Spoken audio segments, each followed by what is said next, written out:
All right, friends, as we continue our update, you can see the front top portion of the right inboard wing has been sheeted. Came out really well, and we're going to put the bottom half on in just a second. One thing I did do differently this time around is I did not put glue on the leading edge of this portion of the wing, because as we saw in the previous section, using the Gorilla Glue on the leading edge caused the sheeting to lift up slightly during the drying process because of the expansion of the glue. But what I did do is I ran glue on all the other parts, the Gorilla Glue on all the other parts of the wing, the spars and the ribs, but I left glue off of the leading edge, and then after all the glue on the spar and the ribs dried, I went back and ran just small thin drops of thin CA on the front of the leading edge and also on the rear portion of the leading edge as well inside the wing. That worked extremely well, and you can see there's no gaps whatsoever. It just looks fantastic. All right, friends, we're going to go ahead. We're going to shift our focus to the rear portion of the wing, getting that sheeting in place, and more to come. All right, friends, as we continue our update, you can see we've got our rear sheeting in place, and it just looks fantastic. One very important thing to keep in mind is let the sheeting fully dry. Then go ahead and mark off 5 millimeters from the end of each rib, and then go ahead, draw a line, and cut accordingly. And you want to do that when everything is dry. Don't do it before you apply the sheeting, because it's very important the sheeting is measured accurately, and this will be reflected later on in the build as to why that's so important. Let me give you one more wide-angle shot as well. All right, friends, as we continue our update here, I just want to give you a quick snapshot of where things are at the moment. Just thought it was really cool to see all the pieces temporarily together. More to come. All right, friends, we've gone ahead and we have joined our wing halves together. Just prior to doing that, we removed all the tabs from all the ribs, as you can see, all the supporting tabs. Now, we used 30-minute epoxy, but we mixed in some micro balloons to help thicken the epoxy. This helps to prevent the epoxy from running out as you're going through and working to get all the clamps in place. And folks, as you can see, you need a lot of clamps. There's a lot of surface area to cover. The important thing is you want to make sure that when you're going through, you're putting your clamps on, get your clamps all the way towards the top of the rib. Remember, we're looking at the bottom of the ribs now. Get them all the way to the top of the rib, so that way you get a good, strong bond all throughout the length of the middle rib. All right, we're going to go ahead. We're going to let this sit overnight because we want a good, strong bond, and then more to come. All right, friends, as we continue our update on the center section, let's talk about the two things we've got going on here. We have our retract rails, which have been put in place, and also our wing mounting block, which is in place. Now, a couple things to keep in mind when you're putting your block in. Make sure you get it nice and flush with this rib here, very important, and this spar right there, very important. Now let's talk about your retractable landing gear mounting rails. Very important to keep some things in mind. Number one, if you look very carefully at the actual pieces, you'll see that they are a little wider than they are taller. And that's important to keep in mind because you want it so that way the thicker part is facing up. Now you will need to open these up just a tiny bit, just sand away a little bit of the ribs, but you want it so that way they are fitting nice and tight and flush with these spars. Lots of epoxy when you put it in. Be very liberal with it, so that way you get a good, strong bond. All right, friends, more to come. All right, friends, as we continue our update, you can see we've gone ahead, we removed the clamps from the center section, and it just came out perfect. Worked really, really well. Now, let's talk about our next step that we're working on right now. As you can see, as mentioned previously, we've got our wing hold down block here. We've also added one here to the middle section, if you will. Remember, this is the inboard. Here's the middle section over here. We've added a wing hold down block as well. When you're putting your blocks in place, it's very important, much like this block, that it's nice and flush with the spars and the rib, because you're going to be using this fiberglass piece to help hold the help align and hold the screws in place that are going to hold the wing halves in place. So this fiberglass piece comes with the kit. It's already pre-drilled for 3 millimeter. I opened it up to 6/32 because I'll be using 6/32 blind nuts and 6/32 screws. You want to make sure that the fiberglass piece here is perpendicular to the actual spar here on this side. and just try to get it relatively centered on this block of wood over here, so that we have adequate space in which to go ahead and put the blind nut on the bottom half of the block. All right, we're going to go ahead, we're going to drill the holes. One more important thing, make sure your sides are clamped before you drill. You want a good tight fit on the wing, so that's very important. Put a clamp here, and you can see we've even got one right down there on the bottom as well. All right, friends, let's drill some holes. More to come. All right, friends, we've gone ahead, we've installed our wing hold down pieces, and you can see what we've done is we've gone ahead, we've used some the blind nuts here on underneath each hardwood block. You used a little Gorilla Glue to hold it in place. Now, one important tip I want to pass along when you're doing this is make sure that you go ahead, do one side first, meaning go ahead, drill your hole, get your blind nut in there, get the screw down in place, and then go ahead using this piece here, okay, after being screwed in place. That's when you're going to determine where the hole needs to be on the wing panel itself.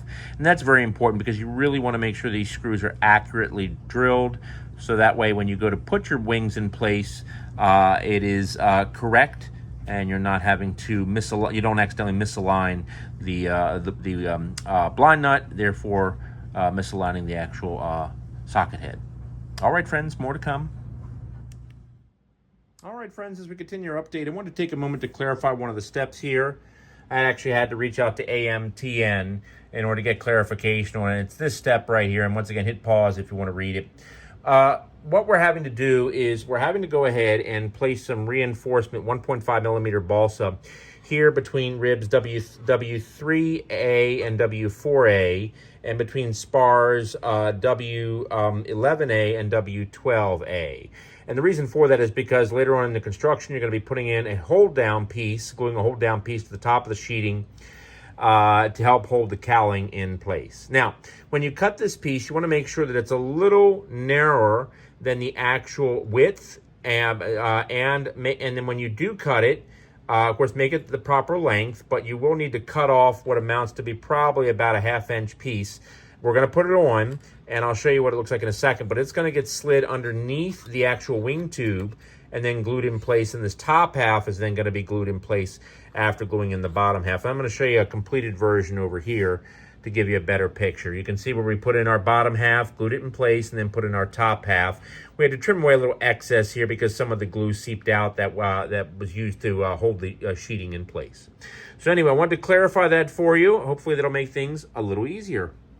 More to come.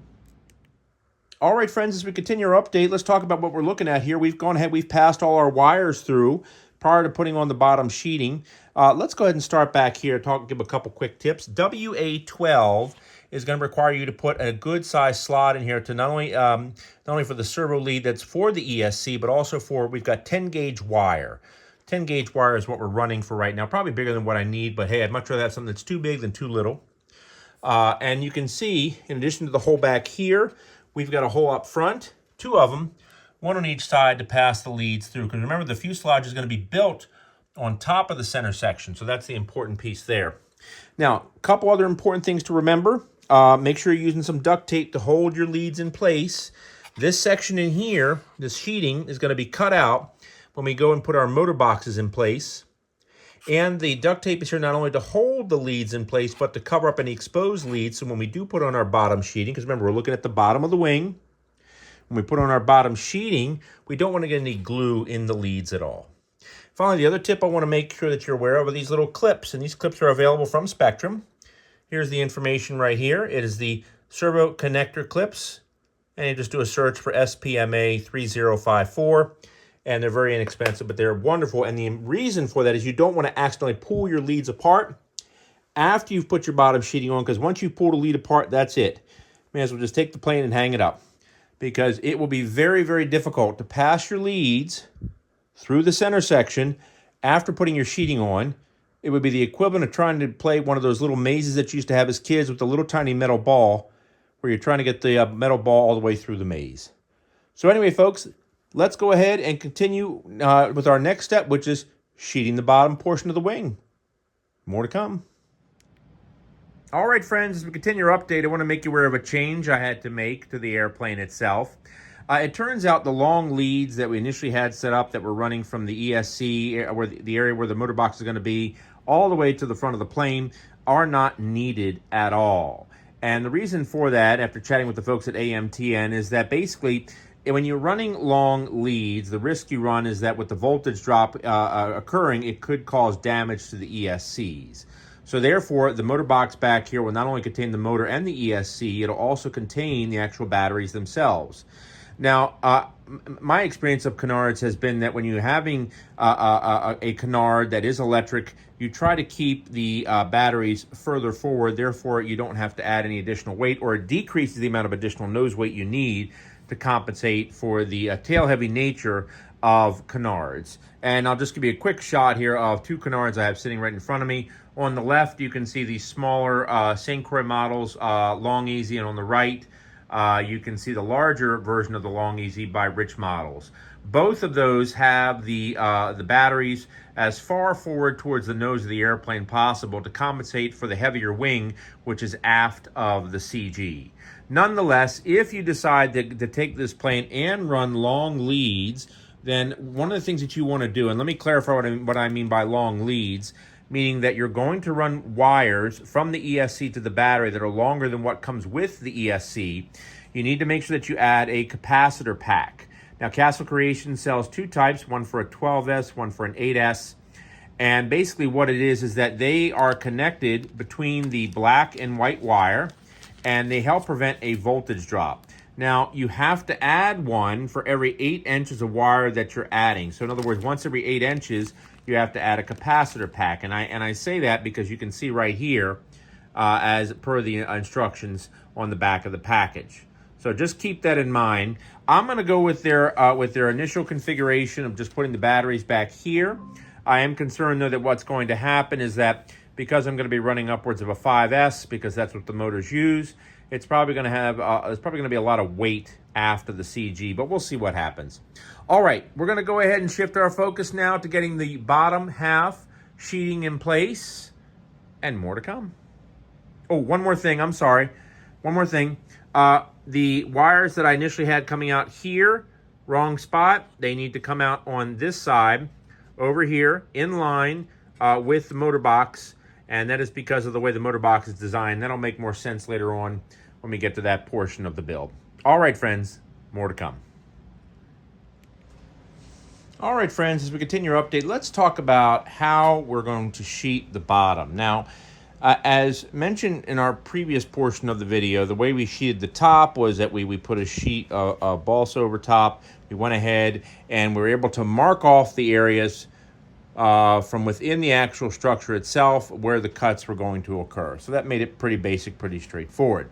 But the difference is this time is that we don't have that luxury because obviously the top portion is sheeted. So I want to pass along some helpful tips of what you can do when you have a wing that is sheeted and you're about ready to do the bottom half in this case.